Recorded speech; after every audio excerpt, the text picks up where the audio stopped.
নমস্কার সবাইকে। Reminder theorem থেকে আসা অঙ্ক একটা প্রিভিয়াস ইয়ারের আমরা দেখে নেব।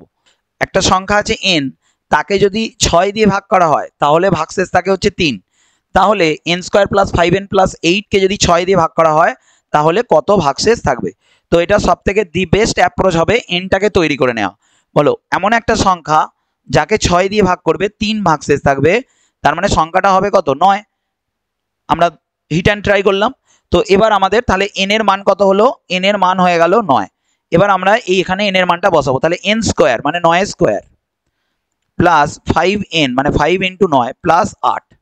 তাহলে এটা হবে 81 প্লাস 45 প্লাস কত বলো? 8। তাহলে 8 আর 5 13 রেখে 14, 8 আর 4 12 রেখে 13। তাহলে আমাদের এখানে নাম্বারটা ফর্ম করলাম কত হলো? 134। এবার এই 134কে আমরা 6 দিয়ে ভাগ করে উত্তর বের করব। 134কে যদি আমরা 6 দিয়ে ভাগ করি, 6 × 2 = 12, 14, 6 × 2 = 12। তাহলে এটা আমাদের উত্তর রিমাইন্ডার কত আসবে? 2 আসবে। রিমাইন্ডার আসবে আমাদের কত বলো? 2।